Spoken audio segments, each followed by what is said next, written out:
This is Kate Beckinsale. You're listening to Baconsale. The podcast had all but ground to a halt in the blink of an eye. Kent, the most feared and ruthless leader ever to rule the hipster clan, had finally admitted defeat in the debate about the most American movie. The Team Kent horde scattered to the wind in a single evening of flame and retribution. Victory, it seemed, was in our grasp, the very birthright of Team Joel. Nearly 5 seasons have passed since that night. Though Team Kent is fewer in number, the show itself has become more perilous. The arguments have evolved, but our orders at Team Joel remain the same. Do overly excessive research and win each episode one by one. A most successful campaign. Perhaps too successful.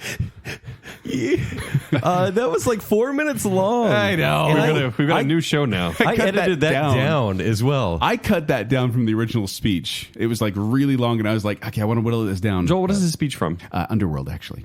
So you just write fan fiction now about fantasy situations? Is that what happens? Well, hello, yes, that's me. Welcome to Baconsale, Kent. I'm Joel. I'm Kent. And Jacob.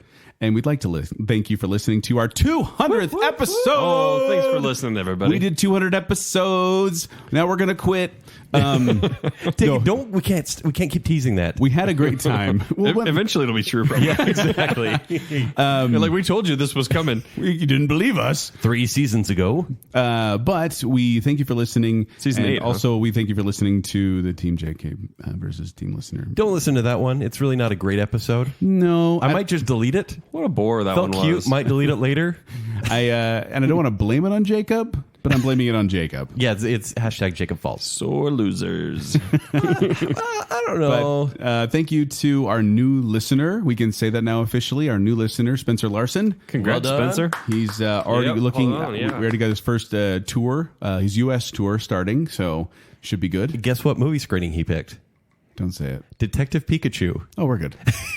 I knew you'd be happy. I'm fine with that. He's like, you think it's cool if I see this? I'm like, it's very cool. I may not be going, but you can definitely go. Yeah. And also, we had a bacon bit on Friday. Yeah, we did. We want to talk about that too.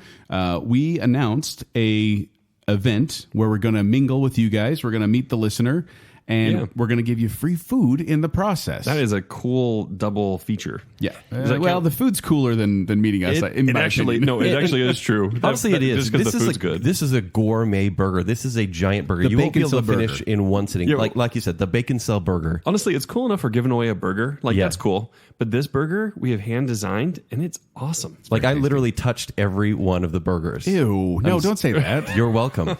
But yeah, so the event will be on May 11th starting at 4 o'clock. Yeah. And if you download the Grub Pass app, which is an app that gets you discounts at restaurants in the Utah County and Salt Lake right now, it gets you discounts on off-peak hours.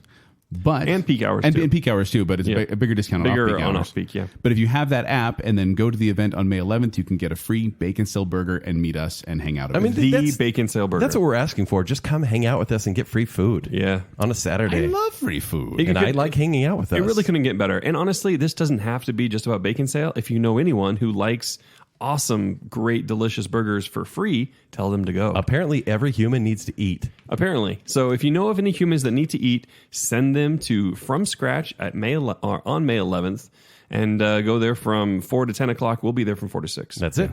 There we go. Okay. But that's not what we're talking about today. What are we talking about today, Jacob? Today we are talking about the queen of Baconsale. Oh, Beyonce? No. No, that's your other podcast. How dare you, You're sir? getting mixed up with... Although that new live documentary she put out, Queen Bee. Yes, Queen. Yes. You guys what have been watching have that we too much. done? We're on Twitter too much. Yeah. No. We're actually talking about none other than Kate Beckinsale. Let us all pay homage to Kate Beckinsale.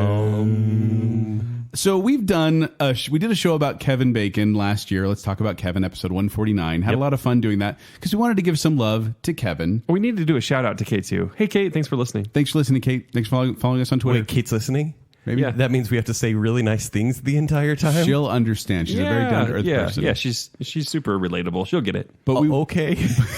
I'm nervous. But we wanted to do the same. We got to give Kate Beckinsale the same country we gave Kevin Bacon, where we listed the Baconsale approved movies and the Baconsale not so approved movies. Yes, exactly. We also have a bunch of random facts to share about each one of them. So And so basically, Looking forward to this. We've come together, and generally, if we'll do like a top 5, bottom 5, we'll each do 5, 5, 4, 4, 3, 3, that sort of thing. anything. But we are literally giving you a top 5 and bottom 5 just We've come together. compiled now. It's very rare that Joel and I can unite on anything. Sometimes we unite in our losses. Yes. Which I don't want to bring up again. But now, Jake's fault. We want to go over like her history. Hey, a I couple got you a fun Baconsale facts. burger, okay? That's worth it. It's worth it. So yeah, let's get started. Basically, let's talk about who Kate is as a person, maybe her background as well. Joel, what's her full name? Who is this person? Catherine Romery Beckinsale was born 26th of July, 1973. She was born to actors Richard Baconsale. I said that name weird. Richard Baconsale.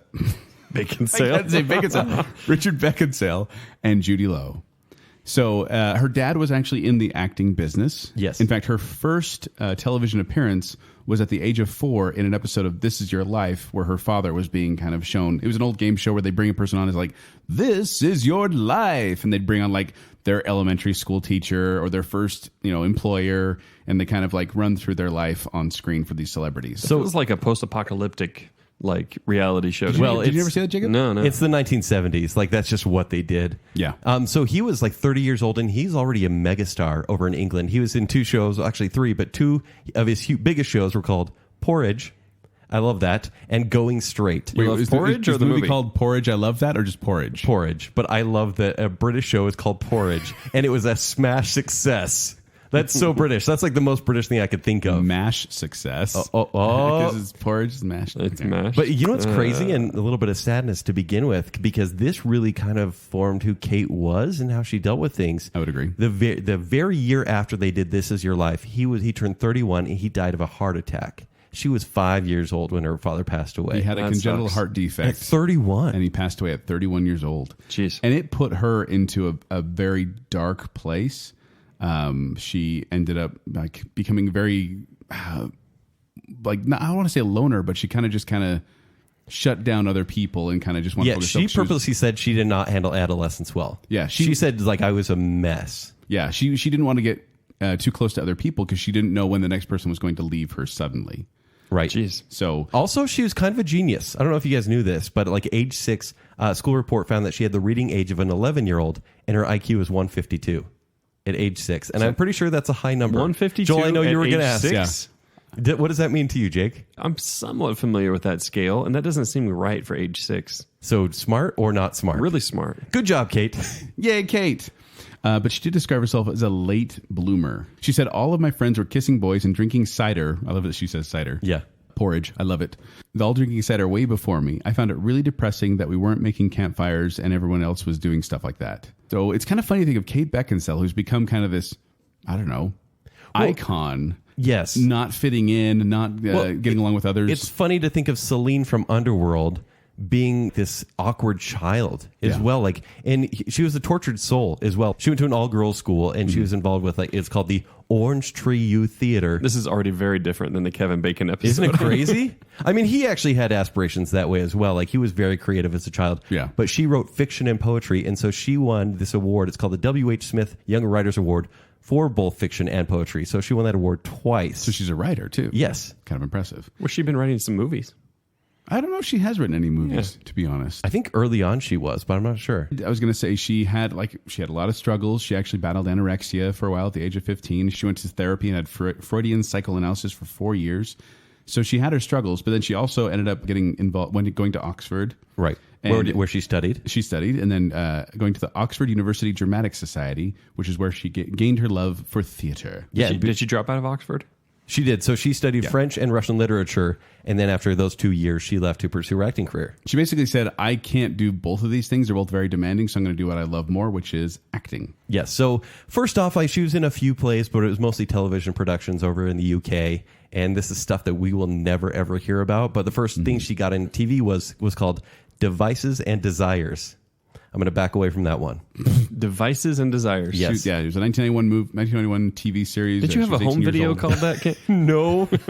Sounds familiar. I That feel was like- that was the subtitle of Saw 8. Oh, okay, okay. yeah. No family friendly on that one? I'm not even touching that. I'm moving on. She actually said that she wanted to be an actress because she grew up with both of her parents kind of involved in film, and she said that her parents seemed to have much more fun at their job than anyone else's friends' parents, so that's Right. why she wanted to get into it. But then she made her movie debut in the 1993 Much Ado About Nothing. Well, she was still a student, actually, at Oxford. Now, Joel, did you recognize her immediately? Because I remember watching that, and I was probably 13 years old when I first saw that. Mm-hmm. Did you? Is that when you first acknowledged Kate Beckinsale? No, or was the cast just so big and it had like Keanu Reeves in there? Well, that's what I was going to say. I think I was more focused on Keanu Reeves doing Shakespeare than I was anyone else in the movie. It's kind of like, what? The guy from Bill and Ted's. Yeah, why is Ted trying to speak Shakespearean? Yeah, that was strange. Weird. It's a weird mix. It is. Yeah. It's a very weird I mean, mix. it's a good movie, though. It's a very It is. eclectic cast, but it does work. Yeah. Yeah. And she played Hero, one of the main roles on there, who is kind of the young in love type who ends up faking her own death and sending her fiance into a depression spiral. Shakespeare. Yeah. Yep. But she said that it was funny because it was a completely overwhelming experience. She said, quote, no one at the premiere, no one even told me I could bring a friend. I had Doc Marten boots on, and I think I put the flour from my breakfast tray in my hair. So she didn't really know what she was doing. Jeez. I really feel like those humble beginnings really kind of sets who she is today. Which is funny because, I mean, we'll bring this up again, but like her Instagram account. Let's just talk about it now. It's completely deleted. What? You guys didn't know that? She deleted her entire Instagram account. What? Is this related to... Yes.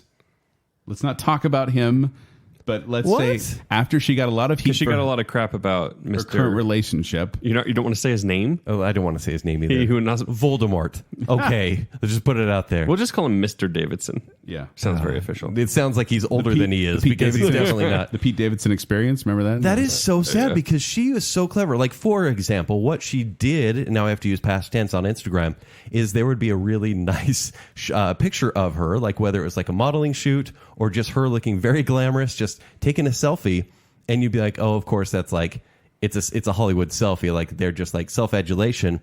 But what she did is her captions were so funny and more self-effacing than anything. Yeah. Well, and okay. I'm confirming now. I'm actually on her Instagram account right now. She's back. She deleted it for a while. Woo! It's back, which means our post with the Baconsale shirt is probably still there. I'm actually scrolling through to see if I can find it. But here's the thing about Kate Beckinsale's Instagram account. I want to say this is that she is absolutely hilarious, and she always is self-effacing, like making fun of the face she's making, and it's not like this kind of like, oh, give me compliments. It's like, no, I look like adult. I want to call myself out for looking like adult. It's very real and very fun. But also, I want to give a little bit of a warning because her feed can also, her social media accounts can also get a little saucy. Yeah. A little bit. A little saucy? She They seems kind of live in sauciness. Yeah. Well, it's more she just finds certain things humorous and posts about them frequently. But there's Like what? something... Can you give us a Phallic specific... things. Actually, yeah, well said. Yeah, that was well said. Yeah. I mean, She there's finds it something, funny. and I hate to say this, and it's not everyone's cup of tea, but cup of tea, 'cause she's British, right? But there's something cool about the most beautiful woman on the planet also having like this juvenile sense of humor. It is like she literally likes to get in horse costumes with people and run around hotels. Like the 2-person horse costume, she'll get it on and run around hotels and think it's hilarious, which it is. And so my intention of kind of skipping ahead into the future when she had Instagram and Twitter and Facebook and all that is kind of saying, you see where she began. Like she'd go to these premieres with flowers from her hotel breakfast, right? Yeah. And then now she's seen as a stunning woman where maybe she wasn't recognized before, but she still has the same personality and sense of humor. Yeah. It's super refreshing. No, and it is. It's fun to... Well, and that's the other thing is like when we met her, because guys, Okay. I mean, have we brought this up on the show? We met her. I don't know if we have or not. It's not like we But if you dedicated go a whole back and show listen to it. to our Bacon bit called Baconsale Meets Beckinsale back on March 30th, 2016. Oh, man. So long ago. We were all. I was always worried. Over I was worried 3 about years ago. Wow. Don't meet your heroes. I was always worried about that. I'm like, don't meet your heroes. And she was my number one celebrity crush for the longest time. I remember Is that the same your as a nerves. hero? I don't know. Well, we were all nervous. Well, we were all nervous, but like, because we were about to meet punched me. Kate. Yes, I did punch you. You did. It was a gleeful punch, Joel. It was like, yeah, bam. But I remember we were all nervous, but like you'd be like, well, what if she's not as cool?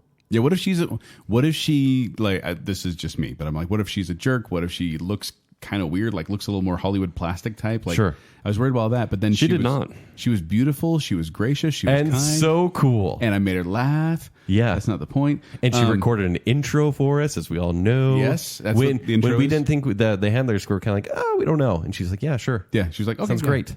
So meeting her was awesome. Yes. But let's go back to Yeah, go back to her history a little bit. Yes. So, like, until 1997, she was in plays, TV, and a few moderately successful British movies, like Emma, for example. So, period pieces were her jam. Well, and she was in Emma like right after it came. They were filming it around the same time, but it came out right after Gwyneth Paltrow's Yes. Emma, and so people were comparing the two, and not very favorable comparisons. Okay, even though she was actually British. Yeah. Yeah. Gwyneth Paltrow wasn't British. Weird, right? That goops me right out. I don't like that. But the funny thing about Kate Beckinsale is that people think of her a lot from the Underworld series, like as the action star, the vampire. Like that's what people do intros for podcasts for, because that identifies her as an actress. Yes. But she's never considered herself an action star. She's always thought of herself as an independent movie star who did a couple of big movies. But people don't think of her that way. They think of her as like, she had a couple big movies. What else has she done? But she's like, I like the smaller movies. Well, yeah, and she goes in phases, right? Like, she did action movies for a while after the period pieces, and then quit that for a few years, went to indie stuff, and then went back to action for a little bit, and now she's kind of back to independent film, which is great to see. Yeah, she likes doing her own thing. She actually, and then she, like in 2010, 2011, she actually kind of pulled away from the Hollywood scenes because she wanted to be more with her daughter. Yes. And do the mom thing for a bit. She also had an 8-year relationship with Michael Sheen. If you don't know him, he's the guy who laughs really weird on Twilight. Why did you have to go there? There's so many roles that are better. That's what I think of Michael Sheen. I think of the weird laughing guy on Twilight. Oh, which I watch with Riff Tracks. Can you think of something, Ken, that makes him more memorable than that? Yeah, I would say in Underworld, he's much more memorable than that. I forgot he was in Underworld. No, you didn't. He's also in Frost Nixon. He laughs really weird in that one too. Oh my gosh.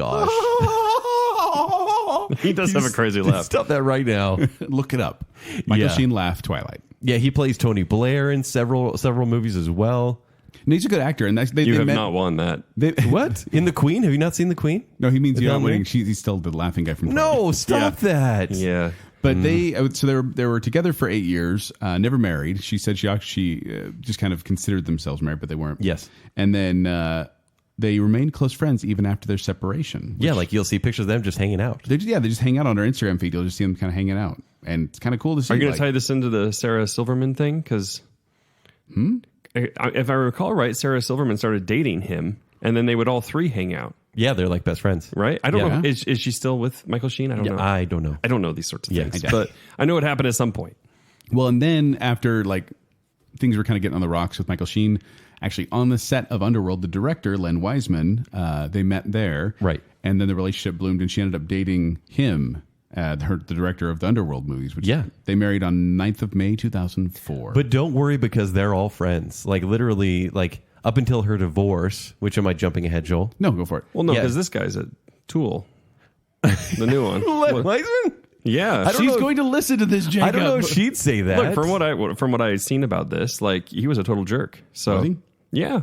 I cannot confirm nor deny. What do you mean? Well, I don't know him. Jacob, we're letting you hang yourself in case Kate listens to this episode. Yeah, Kate. Kate, I'm sure you're with me on this. Jacob right? Rogers is let his us know. name. Yeah, But no, she seems to be really cool with all her friends. Look, Yeah, honestly. here's what I remember. I remember they were still married, kind of like things were on the rocks or something, and she was away. And then the pictures got out of him going out to clubs with like young models and stuff while she was Allegedly. Find him in maybe. the club. What do you mean? Not allegedly. There was photographic. I don't know if this is photographs true of or this. not. Libel slander. Is this like Us Magazine? Is that what we're doing? I just didn't know Jacob. This is you I guys. was You gonna guys are say- like, we're talking about our personal life. I was going to say I didn't know Jacob subscribed to the Len Wiseman fan club, but apparently that's No, the anti-Len Anti-fan Wiseman. club. Yeah, I couldn't have told you his name actually, but I do remember that. yeah. I don't know. And then people suspected that her and Len Wiseman actually started dating while they're on the set with Underworld. She's denied that, but who knows? And keep in mind that did dictate much of her career for a decade there, Yeah. where she did projects not exclusively with him, but several of her action movies were with Len Wiseman at that time. Yeah, they were. Also, I wanted to bring this up because it appealed to me. Okay. So she is a smoker. We know that. But she does not drink alcohol. She said, quote, "I've never been drunk even. I've never taken drugs. I've never had a one-night stand." So go, Kate. I don't think I knew she smoked. You didn't know that? I think we talked about Did that. you hear her voice? I mean, she's got. What are you saying? She has got a sultry voice. Yeah, it's like a little thicker. You know, I don't think it's super attractive. Thicker, I don't think sultry you and can say thicker. that. It's a thicker voice. I'm over here sultry, and Kate's like, it's thicker. Sounds like know she's what I eating mean. porridge. I love it. Porridge is also a great show. Yeah. So that's all I really had for facts. Why can't you have any other history facts you want to drop in there? Not history, just fun facts if you'd like to hear those. I love Kate Beckinsale fun facts. Okay, here we go. So she was almost in the ring, but the producers said that she looked too young at that point. So Naomi Watts, that role kind of made Naomi Watts into a star. Yeah. And she almost got it. Kate Beckinsale almost got it. I'd love Kate Beckinsale in the ring. Right? Naomi Watts is good too. Also, and these are a few of the roles she's turned down. Enchanted. She turned down the role of Giselle. Yeah. Wow, that would have been a different movie. Isn't that crazy? Kate Beckinsale was almost a Disney princess. She'll always be a Disney princess in my heart. Yeah. I wonder why she turned that down. She seems perfect, kind of. I don't know. Maybe it's the singing. It's a little too She does have goofy. a thicker voice. See what I did there? Rumor has it. Yeah. Yeah, full circle. No. Right Does there. she sing? I don't know if I've seen her in a singing role. I don't know. I wouldn't mind seeing that. Calm down, Ken. All right. She's like, I wouldn't mind seeing that. Also, I'd love to see that. she was asked if she almost played Wonder Woman. She did confirm that. And she said, yes, there was a period of time, a long time ago, when Joel Silver was involved with it, but it worked out beautifully. And basically saying, the new movie worked out beautifully. That was a wonderful film that Gall did. And then the interviewer said, do you regret not getting a chance to play that character? And she said, no. It would have been a terrible movie based on the script that I read. Oh. So even though I would love to see Kate Beckinsale as Wonder Woman, she was smart enough to go, Yeah. it's That not long great. ago, it would have been goofy. Yeah. But she's not exactly known for her good film choices. We'll get there. Let's get there. Well, hold on. Also, She's got more fun facts. She's never learned how to drive. And What? yeah, crazy, serious? right? That is You don't crazy. need to in London. Yeah, it's true. But she doesn't live in London. She lives in L.A., right? And she's a movie star. I mean, you don't really need Someone to drive for her. Also, Michael Sheen, get over here and drive. Kent wants to drive for her. I will totally Calm be her down, chauffeur. Kent. Calm down. Kent will make a great chauffeur if you need. Not really. Don't let him drive. No, I'm a good driver. I'm a very good driver. Yeah, I'll be your Uber. And also, this goes without saying, because we could go year by year of where she ranked among the sexiest women on the planet. But notably, Esquire magazine gave her the sexiest woman alive in 2009. And so we don't need to focus on that. But basically, every year, she's Kate Beckinsale. How long would you say she's been your celebrity crush, Kent? Your number one celebrity crush? I would say since 2000. I was probably Underworld 2. Because that's when I probably watched the first one and the second one together. So it was probably 2005 or 6. Okay. Yeah. I'd probably say mine was probably around serendipity time. Like it was just come back from my mission. And Yeah. everything and just What year was that? 2004? 2001. Isn't it crazy? That's probably the longest standing crush that we've ever had. Yeah. It's a long time. And that's... I mean, you love your wife and everything, but of still. course. Yeah. what does that do with anything? I'm just saying, like, we're talking about having the crush on this woman and, you know. It's a celebrity crush. Perfectly Yeah. acceptable. That's one of the reasons Serendipity did so well is because my wife really likes John Cusack. I really like Kate Beckinsale. It's a great movie for both of us to watch together. Oh, perfect. Yeah. Yeah, but that's all my fun facts. So, but yeah, let's talk about her choice in movies because how do I say this tactfully? Go right ahead. None of her movies are that great. There's good movies she's done Yes. and bad movies she's done. Right. But there's no great movie that she's done. I used hand gestures. I for mean, the- in the a room here. great movie is pretty rare generally. But I mean, you know what I mean? It's like everyone has kind of like when we did our Kevin Bacon show, we're like, oh, Apollo 13. And honestly, an a lot of amazing it's movie. kind of subjective too. I mean, you could say Serendipity is a great movie. I could, and I would. Yeah. But the problem is she just seems to have not a great agent, maybe. What was the Jane Austen-y one? Love and, It was Love and Friendship. We'll get there. that was We'll really get there. good. Yeah, we're going to talk about that as well. But it just seems like as Ken and I were going through her list of movies. I mean, she has over 50 IMDb credits to her name, and 1/4 of them are good.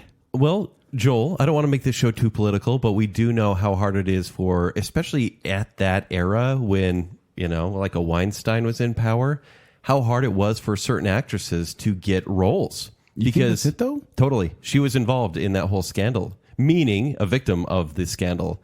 And so that really ruined a lot of actresses' careers. I'm not saying it ruined hers because she's been steadily working, but as far as the types of roles that she may have got offered or not. I just feel like she's like, if I may, a Jennifer Aniston. Okay. Where she's not famous because of the roles she plays, but because of who she is as a celebrity. I would disagree because of Underworld. I think Underworld is that iconic But a Jennifer Aniston had character. friends, you know? Well, sure. They can have the iconic character, but I just feel like she's more famous for who she is rather than what she does. get It's a good comparison. Other than Jennifer Aniston being the worst and Kate being cool. Our Jennifer Aniston show is coming up. Angelina Jolie's another one where I'm like, she's more famous for who she is than the movie she's done. So she's bigger than the performances that go into the movie. Yes, she is Kate Beckinsale. You don't think of her as like Kate Beckinsale, the person who plays blank. You think of her as Kate Beckinsale. See, and I agree with you there, and I don't know her agent, but I don't know if he's kind of saying, here she is saying, hey, pick this movie just cuz.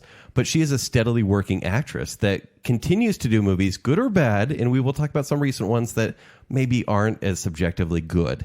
Yeah. But she continues to work. Yes. So let's jump into it then. Yes. We have a list of the five worst Kate Beckinsale movies. We're sorry, going Kate. to read. We love you. We'll get to the best. No matter how good they are, there's always going to be This the is like five a good worst. news, bad news situation. I always start with the bad news first, so I can go up from there. You know, it's a sandwich. A compliment sandwich. All right, let's get through this. So we have our five. So Ken, you want to start us off with number 5? Yeah, so our fifth worst, our compiled number 5 is Underworld Awakening. This came out in 2012. Which is the fourth This is the fourth one. Underworld movie. And this is after she left for a bit and then came back. Here's a synopsis. Sure.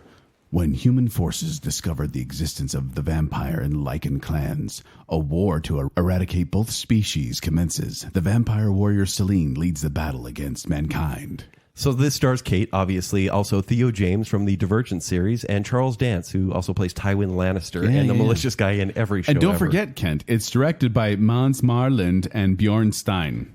Oh, So Marlon and Stein, is that correct? Yeah, the famous directing duo of Marlon and Stein. way to Yeah. drop the ball, guys. Yeah. So Don't know who they are. We'll be talking about Underworld, I think, quite a bit in this, but I like you said, she left the series after number 2. That's Underworld Evolution. And they kept making the movies like they were, I think Kept they were, making one movie. yeah, they went for Underworld Rise of the Lycans. They went prequel route, and it still starred Michael Sheen from the first movie. That one was still pretty good, as I recall, right? Stop that laugh. That laugh was great. That's actually pretty good. Thank you. And so we just need that cue just to play his laugh. But I actually really like the third one, even though, so it started, like I said, Michael Sheen, Rona Mitra, who also auditioned to play Selene in the first movie. So she got in to be the third one. Yeah. And then Kate decided to come back to action movies and bring the character back. But sadly, it wasn't the arc that anyone really wanted. This one is really light on story. Basically, she and Michael are abducted, and then she's frozen, and she sees visions that she thinks. So she's tracking Michael down and trying to escape from humans that have kept Michael? her. You mean Michael Sheen? And this laugh right here?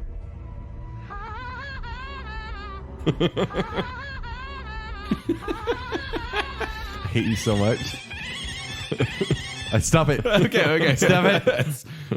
But yeah, I mean, Michael Corvin, the character. Oh, the Scott hybrid. Speedman, basically. Yes, yeah. And she discovers she has a daughter. And what it does is it tries to expand the mythology outside of the chosen one character of Michael.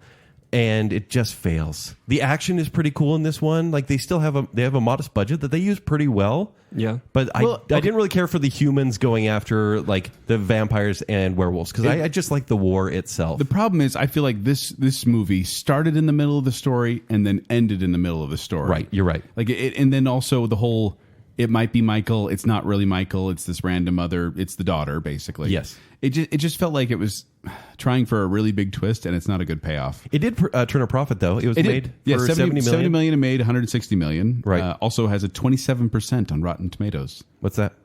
But I just The number 27? Yeah. It just feels like this Oh. woman. Ooh, this one feels like it was more concentrated on action, like cool action moments and And it gory did have action, it. than story. It's Yes. like the story is the framework. Let's really just make the action. 70 cool. million seems like a high budget for this movie. It's the vampires are Well- expensive to hire.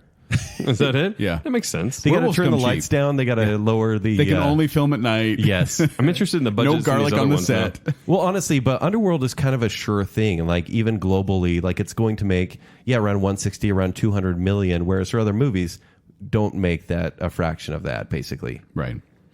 And now we're on to our number 4. All right. By the way, these seem mean, but we just want to call them out just because. We like, did it with this Kevin is what too. it is, yeah. we did it with Kevin. number too. 4 seems really mean Number and 4. inappropriate.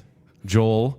I miss you more than Michael Bay. Miss the Pearl mark. Harbor, really? when he made Pearl Harbor. Number 4? Pearl Worst? Harbor worst, 2001. I thought they would get in the middle. A tale of war and romance mixed in with history. The story follows 2 lifelong friends and a beautiful nurse who are caught up in the horror of an infamous Sunday morning in 1941. Sunday morning. Oh, IMDb. Starring Kate, Ben Affleck, and Josh Hartnett, and Alec Baldwin, and some other people. And Jennifer Garner. I mean, Yeah, so made for 140 million, turned a profit, or made series 449 million worldwide. 140 million budgets. This is an This is expensive probably movie. her biggest movie as far as budget. Oh, This was the big break. This put her on the map, and yet we're putting it on the worst, not because of her, but because of the ridiculous love triangle between her, Ben Affleck, and Josh Hartnett. I want to quote Roger Ebert. I think he's being a bit harsh. I wish Ben and Josh would just get together. I want to quote Roger Ebert here. Yeah, that part of the triangle. Yeah. Sure. Roger Yeah, Ebert somewhat said, simpler. after giving the film 1.5 stars, Pearl Harbor is a 2-hour movie squeezed into 3 hours about how on December 7th, 1941, the Japanese staged a surprise attack on an American love triangle. Wow. That's fair. Yeah. I mean, but here's the thing. We talked about this on the Michael Bay show. That scene, The the bombing attack scene, scene is the incredible. bombing scene is good. The rest of the movie bombed, though, too. Yeah. It was not a good movie. It was sloppy. It was terrible. Dangerous And puns. Poor Kate So had to endure so much on this set. Yeah. Apparently, Michael Bay initially did not want to hire her because he said, I wasn't sure about her at first. She wore black leather trousers in her screen test, and I thought she was a little nasty. And then he said, Says Michael Bay. yes. And then he said he didn't want to hire her because she wasn't, quote, or he wanted to hire her because she wasn't, quote, too beautiful. Women feel disturbed when they see someone's too pretty. And then what did he ask her to do? And then he asked her to lose weight during filming. lose weight. He's Remember a how we jerk. defended Michael Bay? He's a nurse. jerk. I take it all back. That's the worst. When did we except for defend Michael Bay? Kate has actually defended Michael Well, she Bay. has because she's classy. She says that she's very fond of Michael Bay and thought he got a very unfair reputation because of what he said to her. But she did say that she was glad that happened later in her career. Because Right. she was like, if I was a young actress and they would have told me that, Oh yeah, that would have killed you to me. walk away from the business. Yeah. But she was, she did well. Kate did well in that movie. I just don't think the rest of the movie's that good. So this is going to shock you guys because it's a Michael Bay movie, but this earned a place in the Guinness Book of World Records Really? for the movie with the most explosives used. Wow. Pretty shocking for a Michael Bay movie, right? That is. Hugely shocking. It also was the first time a Worst Picture nominee for the Razzies was also an Academy Award winner. They won Best Sound Editing, I think. Okay. That was the first time that See, happened. I think there are redeeming parts of this movie, but yeah, it's a bit stretched out. Well, the problem with Pearl Harbor. there are redeeming parts. Yes. So Yeah. super slow to start with. Then it has the really good middle, and then Yeah. it has the weird tacked on ending that feels like a completely different movie. Yeah, that was a bit strange. When they do when they go attack the Japanese. But I want to ask you guys a question. Sure. Seeing as how we've seen From Here to Eternity, a Pearl Harbor based movie, and Pearl Harbor, a Pearl Harbor based movie, which do you think is the better movie? Pearl Harbor, easily. From Here to Eternity or Pearl Harbor? Pearl Harbor. I mean, From Here to Eternity is a better crafted movie, but I'd rather watch Pearl Harbor probably. Yeah. Joel, you? Well, I didn't know From Here to Eternity was a Pearl Harbor movie until it happened. And I was like, oh, that's why people like this movie. Because before that, I hated it. I mean, that's Right. kind of a love triangle thing too for From Here to It Eternity. kind of is. Yeah, it kind of is. But I just because of Kate Beckinsale, I got to go with Pearl Harbor as well. But it's our number 4. So here's the thing. I want to go to the voice of the people, and the people have spoken. 24% on Rotten Tomatoes. So on that particular site, Julie C. made a comment. She actually left a review, and she said, she should have chosen Danny in the beginning. Would have made me V happy. Plus, he's hotter. ... Way hotter. 5 stars. Thanks, Julie C. Man, Julie, I just like that. Julie's reviews are Joel- always so sensitive. Joel, can we just note that even though Kent's doing what he's doing, he's still quoting from Rotten Rotten Tomatoes. Tomatoes. I'm Yeah. quoting Julie C., Jake. From Rotten Tomatoes. Flickster. All right, so our number 3 movie is called Whiteout. Came out 2009. U.S. Marshal Carrie Stetko. Stetko? Let's go with Stetko. Stetson. Stetko tracks a killer in Antarctica as the sun is about to set for 6 months. Yeah. Directed by Dominic Sena, who did Gone in 60 Seconds and Swordfish, and starring Kate Beckinsale, Gabrielle Macht, and Tom Skerritt. So this one was made for $35 million, and it made $17 million. I don't think I've heard of this one. It wasn't a great. It didn't make any money, and it has a 7% on Rotten Tomatoes. Ouch. So, Jake, think of The Thing, like the setting from The Thing from 1982. Yeah, Antarctica trapped in a base. Take away the aliens real quick. Take away the supernatural. Yeah, take away all supernatural elements. Okay. Keep the cold, though. Definitely keep the cold. So Yep, Dean keep and the cold. Sam are not there. Keep the snow. Get rid of any intrigue Yes. or interest. And Add a predictable plot. bad CGI. Add that in. Yes. too. And that's so Whiteout. That's obviously, Whiteout. we're being pretty facetious here. It is a really, really bad movie. She tries her darndest. She does. But I will say, like, it is so telegraphed. The villain in this movie, I'll just say that. Okay. You can tell who it is immediately. It's like they introduce themselves and they're like, I'm not the villain. Wink, wink. In fact, there's an actor here who is so...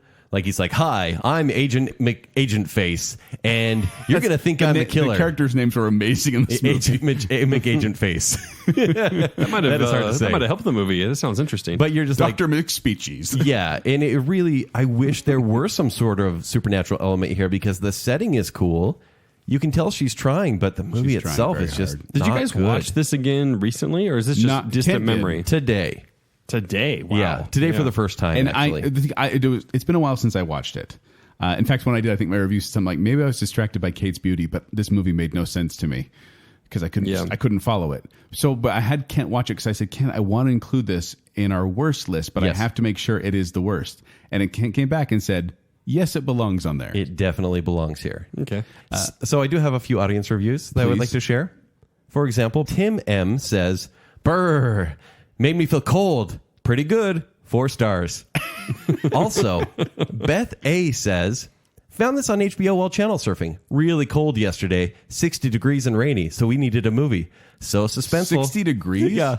So suspenseful I had to walk around. Great story and unusual setting. 2 thumbs up. 3 stars. Thanks, Beth. 2 thumbs up, 3 stars. Yeah. She thinks that's the top. But it was really cold yesterday. Kate, 60 degrees. Kate Beckinsale did say that the action scenes were much less physically demanding than Underworld because she said, quote, 3 pairs of trousers and a parka give you a bit more protection than the latex suit that you Yeah. have in Underworld. She gets frostbite in this movie and has to remove 2 fingers. Yes. It's traumatic. Do you know who was originally You talking attached to about be Kate the... or her character? Her character.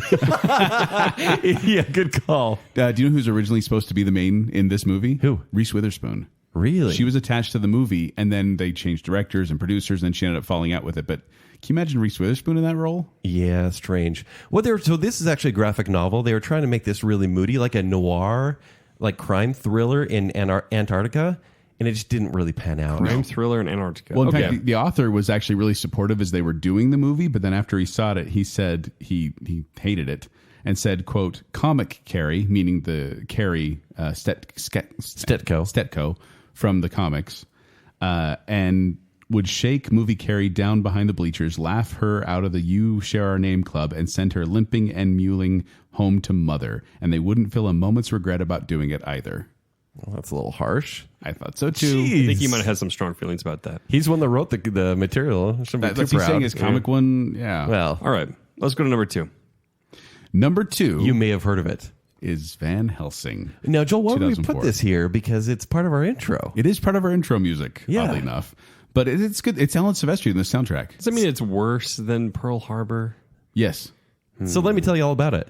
The notorious monster is sent to Transylvania to stop Count Dracula, who is using Dr. Frankenstein's research and a werewolf for some sinister purpose. Directed by Stephen Sommers, who did The Mummy. No, not that one. The 1999 one. Yes. And The Jungle Book. No, not that one. The 1994 one. Which I like.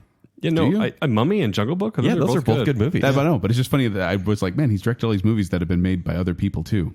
That have been remade. Yeah. It's usually the best movies that are remade, Joel. And take that Am I wrong? Yes, the best movies that are remade. I'm just saying there are so many good movies that are remade Yeah. and they're done worse. No. Okay. That's another show. No, I This think could be a whole show. I Yeah. think, no, I just think that remakes. Yeah, never mind. Remakes Forget it. rarely improve on the original. Rarely, yes. But I'm not saying it's the great movies that get remakes. I'm saying some of the No, people but just like why don't they remake bad movies? another show. Yes. This stars Hugh Jackman, Kate Beckinsale. Who else? Really doesn't matter. CGI. CGI, a lot of CGI. Beautiful vampire bride. That probably should have its own Yes. like casting thing at CG. This actually, the budget was 160 million for this one. Wow. And it made 300 million. So kind of turned a profit. So Well, it kind of split even. yeah, kind of split even. So it was intended to start a series of Van Helsing adventure movies, but after the reviews and the box office returns just being okay, they dropped all plans of sequels like days into the release. Yeah. So, I mean, we could have seen more, I think. Well, no, based on what we saw, I don't know if I would have wanted to see Hugh Jackman in this kind of role. So they had, okay, so you know me. I love... If it had been a better movie, that would have been awesome franchise. But listen, I like Hugh Jackman. I like Kate Beckinsale. I like vampires. I like werewolves. I like this mythology. It was an homage to classic Universal Monsters. Yeah. But then they just threw in random stuff that made no sense. Like, why does Van Helsing have amnesia about his past? Doesn't matter. Why does Kate Beckinsale, the last of her line, have to do what she has to do? We don't really have an explanation for that. Why does Frankenstein have to swing on a metal cable like Tarzan from a vine? Because it looks cool. Why'd they have to kill off Kate Beckinsale? Because they're dumb, and I hate them for doing it. She was the best part of that movie, even though she was the worst part of that movie. And then when she was talking in the She was sky, the worst part of the movie? Her accent's a little off. she became a force ghost at one point. She's at the end. It's like this giant face in the sky, clouds. yeah. That's her at the end. It's a because- Mufasa moment. yeah, for that's real. right. They're trying to make you not feel bad for the fact that Hugh Jackman killed her when he was a werewolf. Spoiler alert for 2004. But I think this is one of these movies that in time is going to get a pass because I feel like people enjoy watching stuff like this. In fact, its DVD run, they made like in the first week $65 million. I actually know several people who just enjoy watching this mindlessly. No, Okay, and that's the thing. so- This is a cable and DVD classic. No, do you know I what will this is? say. This is like Rocky Point Haunted House. Sure. You used to go there and you'd wait in line and they'd have these random movie clips playing with no sound, but just movie clips from horror movies playing on the screens while you're waiting in line. That's where this belongs because visually, it's a lot of fun. Yes. Don't want to follow the story though because the story doesn't make any sense and it's terrible. But who doesn't want to see all these monsters come together? Granted, maybe not in this movie, but it's with the sound off. This is kind of a cool movie. Monster to watch, like Squad did it better with all the monsters coming together. Yeah, I know. I'm agreeing. Okay. I don't think it deserves number 2 I'm worst. hesitantly agreeing. What Yes. you wouldn't put it at 2 worst? Would you put it on the worst though? Yeah, I'd have to review the list, but I think this would land in the middle. Okay. Like not definitely not the best, obviously, but I wouldn't make it in the top 5 worst. So here's the Yeah. thing. I think this is just the Universal monsters are kind of cursed. The curse of the mummy. But in 2000. Stop it. yeah. So in 2009, Guillermo del Toro was going to reimagine Van Helsing. So he's going to take this, reboot it, and it's going to star Tom Cruise as Van Helsing. So they're going to make it a little more serious. And this happened obviously 9 years before The Mummy. that kind of makes Right. sense, actually. And Guillermo del Toro wanted to do a couple movies with Tom Cruise. They just never really worked out because Guillermo del Toro. Save the Tom Cruise Guillermo del Toro show. I actually would totally love that show. The movies that never happened. And the movie. Yeah. Oh, Yes. yeah. I have an audience review. You guys ready? Yes, please. I mean, I got to put audience reviews on these things. Joel, cue the laugh. This person would not put their name. It is unknown. This movie is a classic. It's got humor, action, monsters, hotties, melodrama, and pretty solid effects. Anyone who hated this movie probably says the word film too much and is pretentious. 5 stars. That's me. I say film. Stop it. Make it stop. That was perfect. So here's the thing. Jake, I'm talking to you right now. Do you say film too much? Listener, I'm talking to you right now. I do say film too much. I'm confused. This is a mixed message. Who are you talking to? You and the listener. Jacob, prepare yourself. So Joel really wanted Van Helsing to be the worst Kate Beckinsale movie Worst? Initially, because it was the one where I was so excited for it, and then it fell so far. Okay. And so I can see that. Just the disappointment. So Joel felt a little bit of inspiration the other day, and you watched a certain trailer for a movie. So I was looking through Kate's history, and I saw that she had starred in a 2003 romantic comedy with Matthew McConaughey, What? which I went, I haven't heard of this one. What's this one called? And it was called Tiptoes. And I went, well, I don't know what this movie is. But it had Matthew McConaughey, it had Gary Oldman, it had Patricia Arquette. I'm like, these are Peter big stars. Dinklage? Peter Dinklage. And I went, interesting. So then I looked up the trailer, and then I went to Kent, and I said, Kent, I need you to watch this film. I need you to watch it. It's rated R. I was like, I don't want to watch it. You watch it. You condemn your own soul and watch this. And then let me know if it belongs anywhere on our list. Yes, because we were trying to finish up this list. I'm excited. And because I feel like Van Helsing was a bit... all those worst movies were harsh. This seriously feels like one of those movies that they have tried so hard to sweep under the rug so no one ever knows about it. Because it got a release in the UK. It never was released in theaters here in the US. It was only a DVD release. I'm going to read the plot synopsis on IMDb if I may. I feel like that's too much. No, it is. Just, I feel like it's saying too much for the plot. well, for the plot, yes. Here's the synopsis.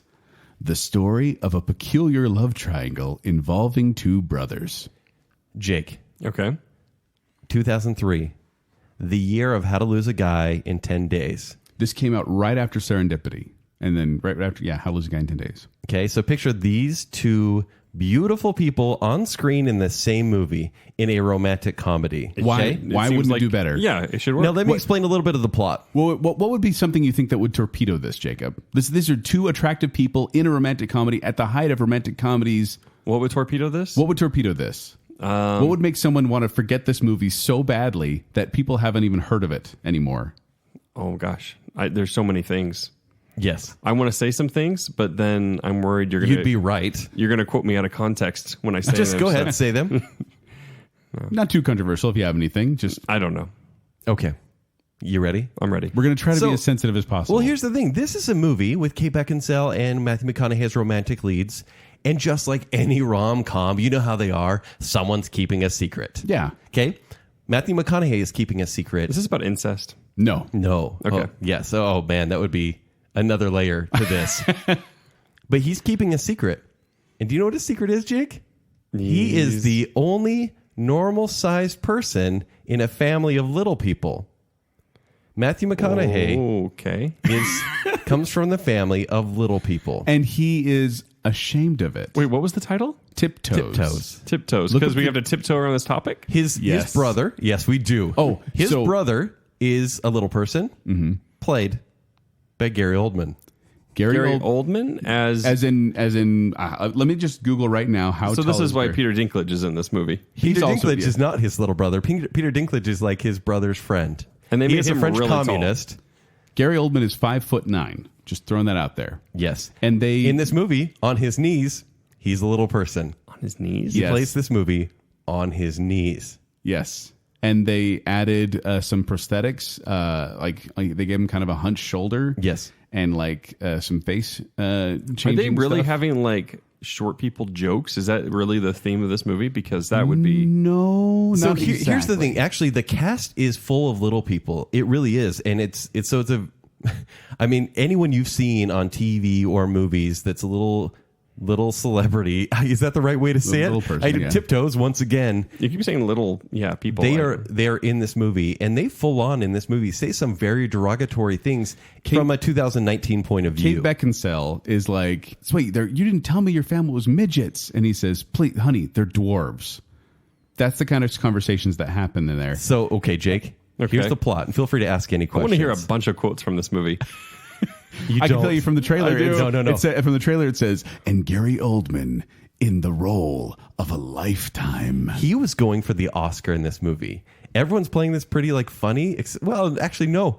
Matthew McConaughey is not playing it very funny. Here's what happens: Matthew McConaughey gets his girlfriend pregnant. Can I just be honest? I'm going to Yes. go home and watch this. Can I be there when you watch it? This is almost The Room level bad. I promise Wow. you. And so he gets his girlfriend pregnant. Okay. And then he goes, so there's a chance. Is she a little person? There's a chance that you're going to give birth to a little person. And so they have to deal with that the whole movie. And then they get married. Wait, is Kate the girlfriend? Yes, Yes. she's the free-spirited fancy girlfriend who, by the way, she only accepted the role at minimum wage SAG salary if she could wear her lucky hat during filming. That is true. What? She had a lucky hat. She had a lucky hat and she wanted to wear it, and she says, the only way I'm going to do this for that cheap is if you let me wear my lucky hat. So here's what happened. Outside of the story, the director was like, yeah, that works for me. Sure, wear your lucky And then hat. the producer said, no, can we cut that scene? And the director said, no, that started one of many fights. This is Snyder Cut territory right here. Yeah. He finished the movie. For Tiptoes. Yeah, Yes. he finished the movie, and then they fired him. They edited the movie, and they made it a rom-com when it was supposed to be some just indie Sundance movie. Yeah, it actually was at Sundance. So they played it The at 2004 Sundance. Sundance Film Festival. He got up there, because usually the director will talk about the movie, and he said how terrible the movie was and how much he hates the producers. Wow. He kind of torpedoed his career. So, in fact, there are a few quotes about the movie. Wait, did you finish your story about what the movie's about? I mean, I don't want to spoil it too much, But basically, think that's a Matthew problem. McConaughey, this family member of little people, he hates where he came from. Yes. And he is actually a bad person. The whole movie is about him, that he needs counseling to deal with his issues, because even Kate comes to at some point. That's and the accepts theme of the them. movie? Yes. Basically. I mean, I want to ruin it for you because You should. Ruin it. Ruin it. so they get married, right? And oh man, but how do we do it without being rude? Just give the synopsis of the movie in a very factual manner. Okay. It's coming from the movie, not from you. He's ashamed of his brother. His brother introduces himself to Kate Beckinsale, and they just kind of have this friendly relationship, except for Kate is worried about her baby. I can't believe how insensitive you are. She has the baby after they get married, and you don't even know that she had it until they get to the hospital, and you see a little doctor walking into the delivery room, because apparently there's a hospital where it's just little people doctors. Matthew McConaughey starts punching the walls and freaking out that he had a little person baby. Is that the proper term, little person baby? I don't know. And That's why I'm letting you talk. And so I'm not saying these words. he is pissed, right? And so he just, he is always mad. She leaves him for a time and just goes to the cabin in the woods to stay with Peter Dinklage, Patricia Arquette, and tiny Gary Oldman. Please tell me that she cheats on him with Peter Dinklage. No, not Peter Dinklage. He's busy, right? Is it another little person? So anyways, Matthew McConaughey, he comes to apologize. This is the end of the movie. By the way, Matthew McConaughey And finds them together. No, not at all. Because there's no chemistry there. There's no montage. There's no relationship at all, except for he's a very nice brother-in-law, essentially. Well, he teaches her how to interact with little people. Right. Like at one point she says little person Matthew McConaughey, and he's like, "Oh, great, you're learning the language, honey." Yeah. All Except right, for this all one right, point. all right. At one point in the movie is like, just say what the baby has. Just say what the baby has. Say the word. And she's like, no, I won't do it. And he's like, he's a dwarf. He's a dwarf. Yeah. This is 2003. How are there no red flags for the people creating this movie, even in 2003? No matter what the year is, this thing is riddled with red flags. Just the whole idea. Matthew McConaughey comes to apologize, and she's obviously mad at him, and Gary Oldman's a little bit mad at him, and so he leaves. He's like, I can change. I'm really trying. She doesn't really accept his apology, so he takes off for good. And then she's like sitting there that night, and she's like, I'm having a really hard time. And Gary Oldman says, well, come to my fire pit in the backyard. He's Southern in this movie, in the backyard, and let's just talk. So they're talking, and literally he's like, aren't the stars beautiful tonight? Uh-oh. And she goes, you can kiss me if you want. And the movie ends. It ends at that moment, almost like they ran out of film. It's like they had no established relationship before, and So- Matthew McConaughey's a jerk apparently the whole time. So saying this is a movie about a love triangle is wrong, but somehow it turns into that at the very last moment. This movie is hilarious. I guffawed 9 times in this movie, and I was by myself. Okay, what are the things from the trailer? I want to read. Just Yes. quote this from the trailer. It Should we says, just have a whole episode on this? I think should. we are at this point. when the going gets rough, it's only the size of your heart that counts. Not the size of your... Your stature. So- So, Ken, I hope you brought up some of the IMDb trivia that I was did in there. Well, I do want to read some quotes, because obviously people There's ask some quotes you shouldn't read. People ask Peter Dinklage, like, what do you think about this? Like, you're a very prestigious actor. Like, how can you take this serious? Why didn't you get cast in the Gary Oldman role? Which would have made sense and honestly would have made this an okay movie. He says there was some flack. Like, he's saying, why would you put Gary Oldman on his knees? That's almost like blackface, which he was kind of being like, that's what people are saying. And he says, and I have my own opinions about political correctness, but I was just like, it's Gary Oldman. He can be whatever he wants. So he's saying he's such a good actor. It's fine that he's playing a little person. Well, and he also said that the original cut was, quote, gorgeous. That the director did. Yes. But then the studio came and who fired him and recut the film as he said, quote, a rom-com with dwarves. So apparently the original cut, the Snyder cut, as we're calling it, was much better. The Snyder cut of Tiptoes. So Gary Oldman, he said, Why the crap is it called Tiptoes? I don't know. I don't know. Because they need to get on their tiptoes? Is that don't what know. that means? I don't know. What on earth does I that really mean? I didn't hope see not. it.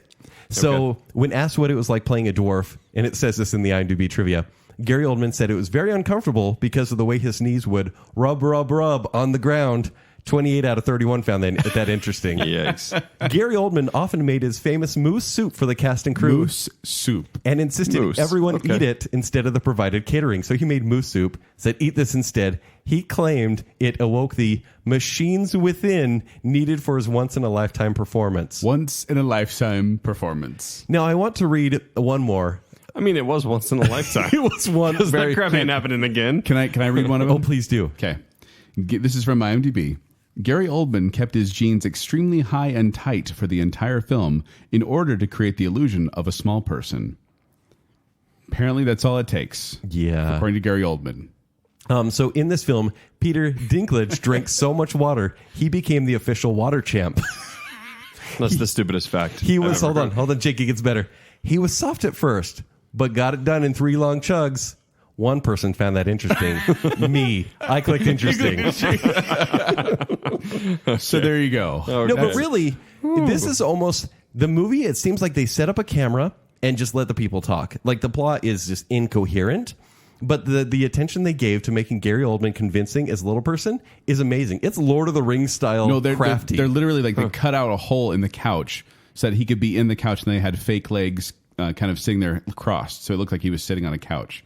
Like they were trying, and they had to stand in, and other times I saw some behind the scenes footage actually, and it was just amazing the length they went to because they thought this was going to be this Oscar-winning sensitive drama, and then it turned into this rom-com. got butchered.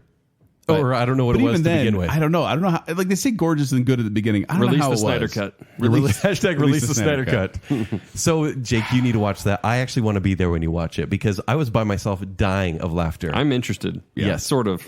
So there you go. There's our top 5 worst. Yes. We have kind of middle of the road things we're just going to give kind of an honorable mention to. like, hear for it. example, like Click. Joel, what do you think about Click? Click was one of those movies that was not as bad as I thought it was going to be. I thought Kate Beckinsale was really good, and she has such a good American accent. I want to point that out. In fact, that's what brought her to the attention of Hollywood in the beginning because she's British and has a great American accent. Yeah, but Click wasn't going to make it into our best list because there's no way Kent was going to put an Adam Sandler I movie can't. on the best list. It's as great as she is in that movie. On the flip side, The Aviator. So The Aviator, I'm probably more of a fan of than you That are. didn't make it to the best list? No, I would have put it on. I really right? I didn't like the movie to the point where I ended up stopping it. I fell asleep midway through, and the next morning I was like, I don't want to finish it, so I never finished it. So I couldn't put it in the top because I haven't. So you finished never it. saw him go like truly crazy in the end. No, It's kind of a work of art. It's Yeah, I didn't get it. And she plays Ava Gardner in the movie, Yeah, Yeah.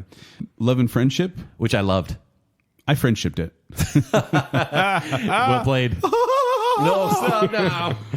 Jake, what about you? Did you like that one? I did. I thought it was so clever. Like, it didn't really have an ending. No, but At all, but, that like, felt like when you yeah. like find on BBC late at night when you were clicking honestly, through channels. But I loved her character, like, and she was villainous, and it For was me, yeah, just that- so against type and like the usual expectation of Kate Beckinsale. Yeah, I wish she was- were in. I mean, granted, it's period movies, and she's been in a lot of those in her career, but I thought that was the right move for her. It was good. It was She was- good, it was a good good role. diversity. Yeah. Yes. Total Recall. She was in the remake about that. Which her husband directed, Len Wiseman. yeah, her and she was ex-husband. the femme See, fatale in that. that one you could have put in the worst list. See, but I liked her in it. She's the movie. It was an unnecessary but the remake. movie was But- Yeah. I love the cast because Colin Yeah. Farrell's great too, and it's just Also, another one I want to bring up, and I actually want everyone to watch this. I didn't put this on the best because no one's really seen it. It came out really early 90s. This is called Cold Comfort Farm. Yeah. This is a TV movie. it's one of my favorites. If you can find it, I think it's on Amazon Prime Video. Jacob You have to lived. rent it for Yeah. a few bucks. That's why I know it. Totally worth watching. Charming, all that. I think this is like one of her best performances. Cold Comfort easily. Farm. Yes. Well, and I wanted to give also Stars a some bunch of love. little people. I wanted to give some No, love to no. Much Ado About Nothing as well because that is a very good adaptation of the Shakespeare work. That's Keanu not Reeves in your aside. top either. No, it didn't quite make it What there on earth is in your top? because of Kent. Get ready. You guys want to guess? By the way, her highest rated Rotten Tomatoes film. Do you want to guess what it is? What's that site? I only read the audience reviews. Love and Friendship. Correct. Okay, 97%. I am victorious. 97% with 201 reviews. Wow. You guys want to guess her lowest? Yeah. Whiteout? 0% for Disappointments Room. Hey, what's that one too? 24 reviews. It's actually really terrible. I want to put on the worst stuff, but you know, I haven't seen it. Yeah, so I it couldn't- feels like seen that it. would be on the worst. it Yeah. belongs there. There was one that I went, should it knock out Tiptoes? And Kent's like, no, definitely not. So, Could knock out some others. Nothing beats Tiptoes. but now, It's worse Kate, than Pearl Harbor. as you listen to us, It we is are worse going than to Pearl do Harbor. the best. And Helsing. Here are our 5 best Kate Beckinsale movies, starting with. Stonehurst Asylum from 2014. Surprise entry right here. Yeah, this is one not a lot of people know about. Also known as Eliza Graves. Yes. So here's the synopsis. An Oxford graduate takes up a job in a mental asylum only to discover that the revolutionary new treatments are inhumane and that there is more going on than meets the eye.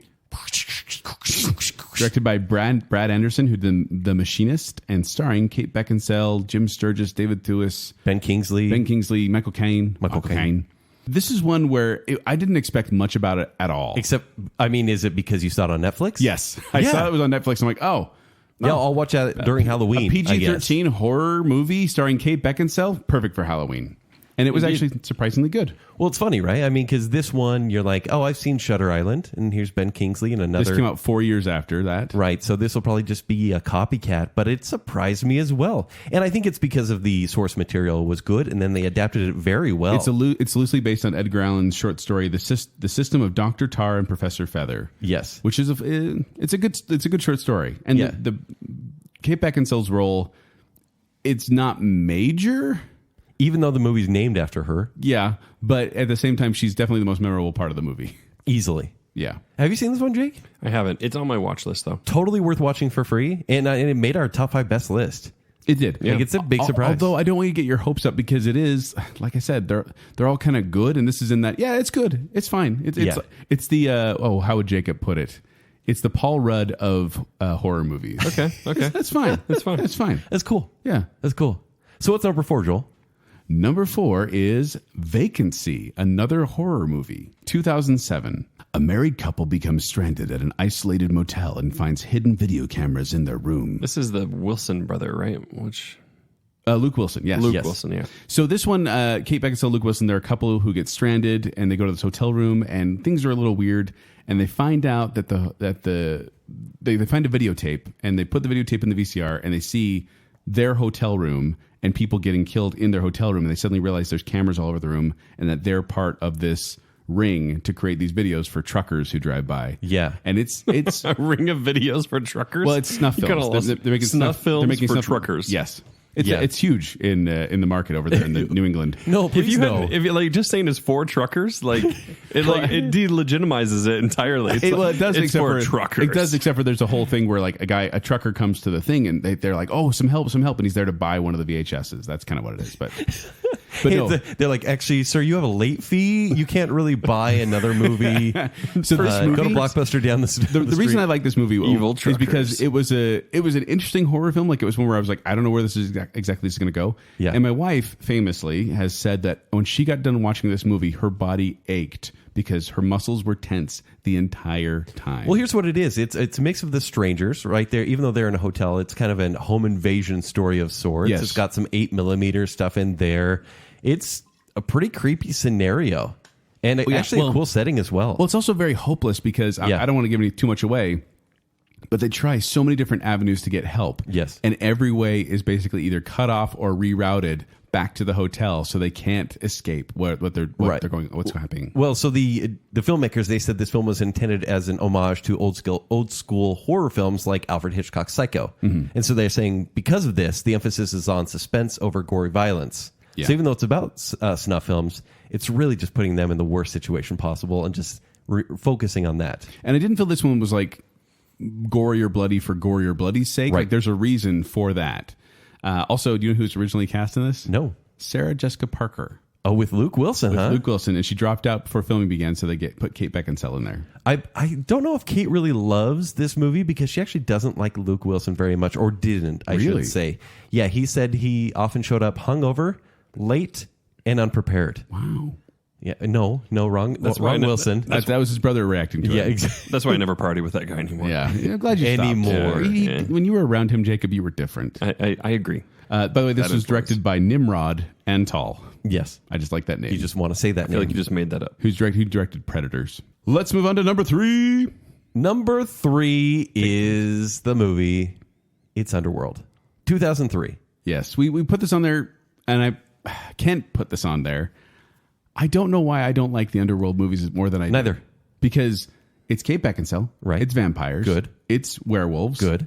It's the trifecta of things I like. The first one's pretty darn fun. But then it just doesn't... You know this has been Baconsale approved on both a vampire and werewolf show, though, right? It is, but the highest grade I've ever given an Underworld movie was a C, and that was this one. Really? But it's pretty low. It is, because I think it's just an average movie. Well, okay, spoiler alert for Underworld. When you finally see the werewolf, vampire, hybrid at the end, it's a man with gray skin and black eyes. Yeah, but he's really strong. So What is it you're expecting? and his abs are a cool. werewolf vampire hybrid. I'm picturing like this giant monster with huge fangs and claws, like something terrifying. All right, Joel, Instead, no. he walks out looking like, I don't know, a demon from Supernatural. This is why this belongs So he on looks the list. great. Yeah, exactly. You were trying to slam Supernatural. Jake won't let you. No, I actually exactly. I just threw out the bait. Wanted to see if Jake would take it. This is why this movie is so cool, is because this is an original story. They create an entire history and mythology of vampires and werewolves, and it feels like it's adapted from something. Like the way they talk about like the royal family of the It's true. vampires. It does have that sense of Right? Of history. No, I thought it. Yeah. I thought it came even from though, even how they awake and new Yeah, ones that's come true. to get revenge, and there are rules. Yeah, it's like cool ideas. And granted, it was taken from the post-Matrix time. and When, it came out the same year as Tiptoes. don't just say that. It did, 2003. And so everything is kind of filmed under this blue light, and it's dark. But this style is undeniably cool. Even like the slow camera tricks, which we've seen so many times, they fit this movie. And I'm not saying it's a perfect movie, but it's pretty darn cool. I would watch It's got this some one entertainment moments. It does. every And October. Kate Beckinsale said it was a big challenge to play an action hero because she said she couldn't even catch a ball if it was coming her way. Yeah. Also, she said that she was happy that this took off, but then she was afraid her action career took off a little too much because of this movie. I'd She agree was- with that. She was perfectly happy doing these, classical roles in indie films, but then this happened, and all of a sudden she became this huge action star. She's like, "That's not me," but I'm glad it happened. Well, she's actually at a point now. She was recently asked if she would be in any more Underworld movies after the fifth one, which was Underworld Blood Wars. Hasn't there been a sixth? Nope. That Not is yet. the last one. And she said no more. She did say that after 2, and then quit for 3, and then came back for 4 and 5. And I do think 5 is better than 4. the numbers or the movies? Both. Okay, 5 Yes. is definitely a better number. It is but definitely we should higher. save it for our number show. our number tiering show. That sounds awful. But no, I actually think the first movie and the second movie, they're both pretty high quality. I have such a hard time keeping them one from the other, though. They all blend Well, together. they're similar because it is a really number 1 and 2, really continuing story. It's like the Paranormal Activity movies where I'm just like, I know they kind of but happens. there's still quality in there. Yeah. Yeah, but I hear what you're saying. Yeah. Was this number 3? This is Number number 3. Okay. Number 2 is Broke Down Palace, Surprise, right? 1999. 2 women are arrested for smuggling while vacationing in Thailand. Starring Kate, Claire Danes, and Bill Pullman. Yes. Directed by Jonathan Kaplan, who did Project X and Bad Girls. Like Project X from the 80s, the one with Matthew Broderick and the chimpanzee. Yeah. That's The good one. That's the Okay. one.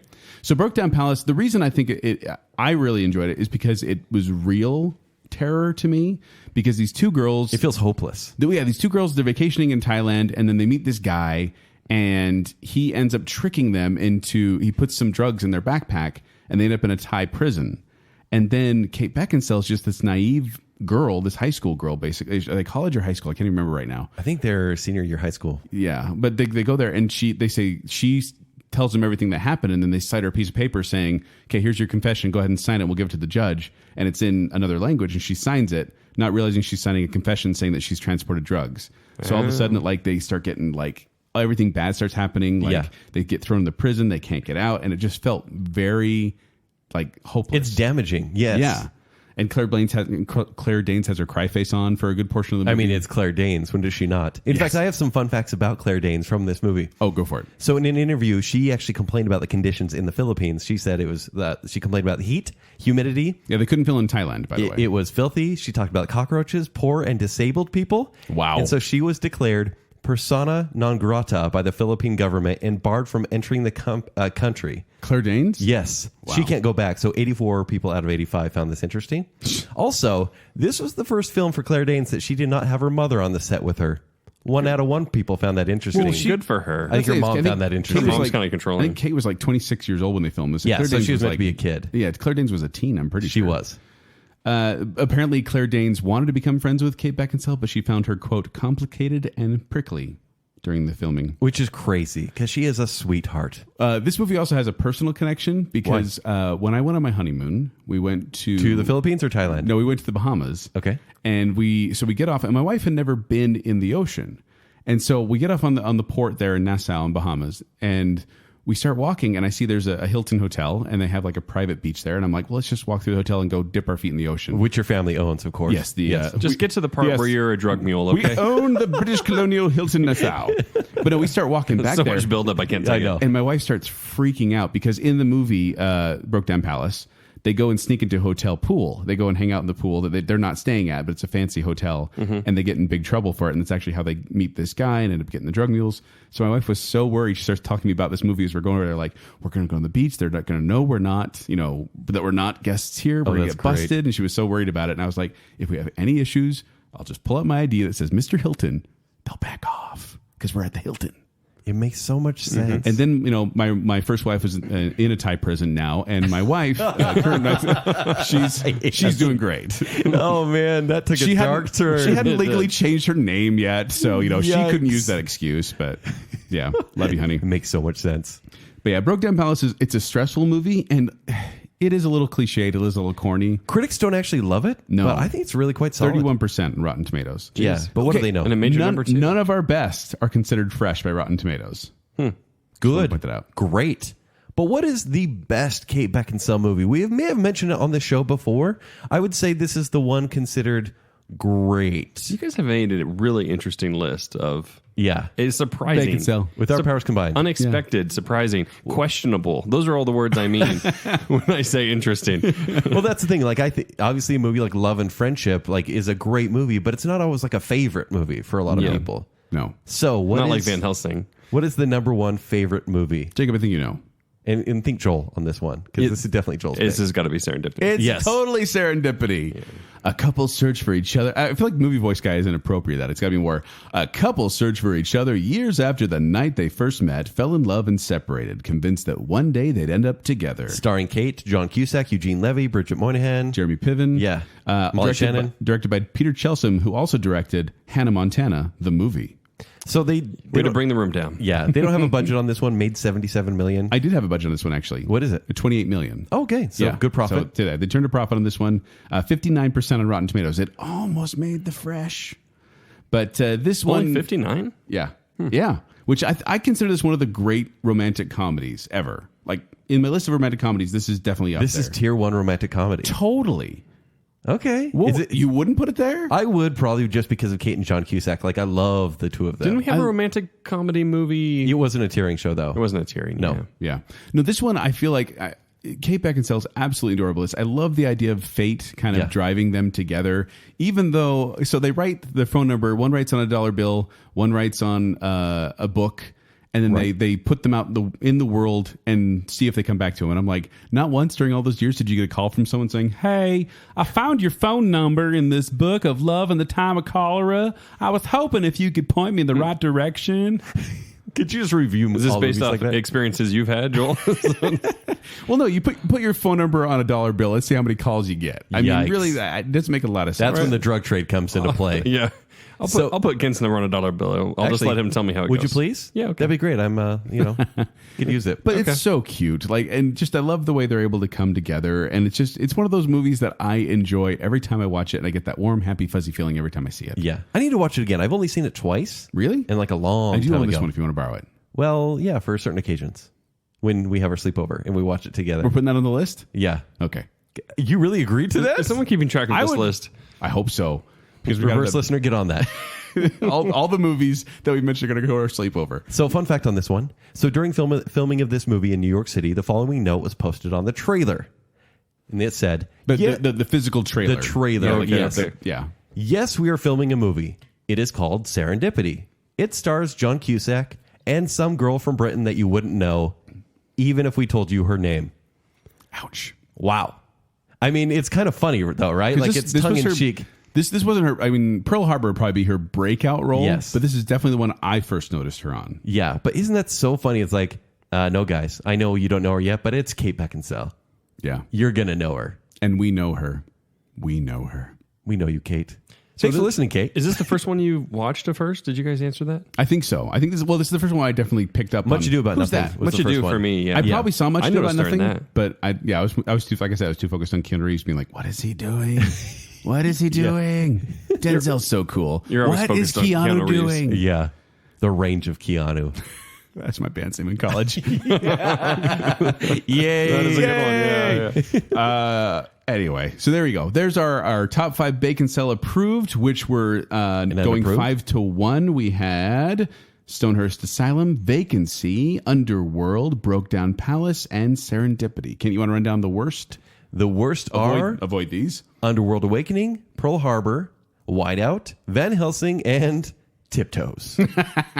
Now, she also has a new series on Amazon. It's called The Widow. It's a little slow moving. It's a widow slow. You know, it's a cool concept. I don't know if it quite pans out. Jake, have you finished this one yet? I know. Okay. I think I had 3 episodes in. Yeah. And I just haven't had the interest, honestly, to go back. Exactly. That's exactly where I'm at. Mm-hmm. I think the concept is great. She did the acting of everyone is great, but It it almost falls feels apart. like it should work. Yes. And I'm like, why isn't this working for me? Right. I'm like, yeah, there's even cliffhangers and people dying and and I'm like, Jacob but, loves people dying. yeah, it's one of my favorite things to happen on shows. Wow, he Like, admitted it. on shows. On shows. 2008 teen. But I would love to see her in more TV series. I feel like well-written TV series that have parts that are great for her. Other than, because I'm kind of done with action movies and her right now, and I know she may be finished with period pieces, but I want like a great television series. Well, see, and I on want- like HBO with her does in need it. that. I want more comedic roles for her. Okay. Oh, because she is great. She is funny. Yes. And I see her on her social posts, and I think she's hilarious. And I'm like, why does this never come across in the movies? Why is she always playing such a serious character? Yeah. But I don't know. Anyway, I'll just keep watching her movies. I'll tell you of that. course. Every time it's like Kate Beckinsale, I'm like, yes, what is this? I'll watch this. You know, it's just, and Kate, you need a better choice than men. I'm just saying. No, we're not going to get into that. I'm right here. No, we said we weren't going to get into that. right here. We agreed not to get into that. I'm kind of Jewish looking. Oh my gosh. I'm not sure you're young enough, I'm man. funny sometimes. Kate, right here. Maybe if you laugh like Michael Sheen, she might like you. Yeah, try. That's exactly No, right. that was a bird call. Try again. Oh no, there's birds attacking the window. Yeah. But there you go. So there's our list. Thank you so much for listening, Kate, and as well as the listener. We appreciate your time here. Yes. And before we go, we want to thank everyone who supports the show, including you listening, but specifically we want to thank the listener category for our Patreons, whatever you are. So we have Terry Finley, Scott Sprague, A More Civilized Podcast, Jordan Rexick, Stephen Ross, and Adrian Gray, listener emeritus right there. Also, Bacon Council. We have Nicole D. Hale, Spencer Myers, The Spirit of 38 Podcast, Chris Anderson, Ryan Farron, and Matt Mudrow. Thank you. We love you so much. If you want to find me, you can find me at 76Joel on Twitter. You can find me performing with Quick Wits. They perform every Saturday night at the Midvale Performing Arts Center. For more details, go to qwcomedy.com or go to the Quick Wits Facebook page. If you want to find me at Twitter and Instagram, it's at Kenny3DD. If you want to read my movie reviews, it's ShowtimeShowdown.com. I can't remember that time I said you're no Pete Davidson. Yeah, that's rude. I know. I just wanted to relive Do you still that. stand by that? You can find me on Twitter at Jacob A. Rogers. Oh, man. So find Baconsale on Twitter at Baconsale and on Instagram. Go to our merchandise store, tpublic.com/Baconsale to pick out whatever sort of magical merchandise you would like. From there, there's tons of things to choose from. It's a really cool place. Also, become a Patreon of Baconsale, patreon.com/Baconsale, and you can go and support us and get lots of cool extra perks and stories and photos and what else am I missing? All here? that good stuff. Uncut shows and Yeah. and honestly, it's just it's to help us out, pay the bills. Yeah. So until next time, this is Kate Beckinsale, and you just listen to Baconsale. So you just write fan fiction now about fantasy situations? Is that what happens? Well, hello, yes. Felt one cute. was. Might delete it later. Eating vegan. And I don't want to blame it on Jacob, but I'm blaming it on Jacob. Although that new live documentary she put out, Queen Bee. Yes, Queen. Yes. Did you have a home video called that? Kid? No.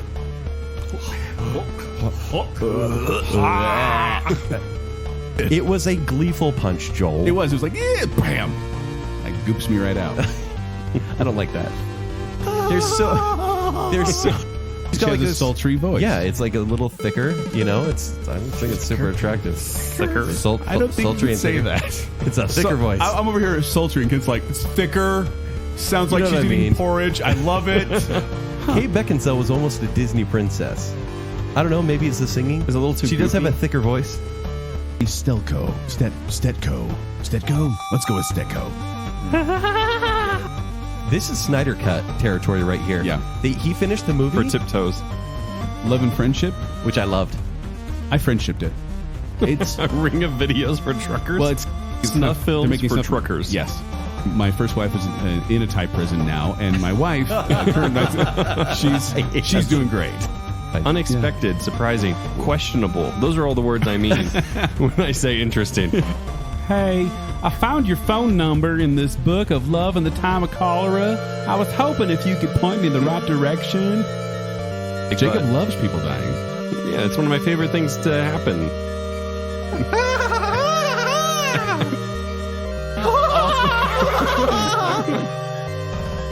A war to eradicate both species. Both species. Speeches. Both speeches.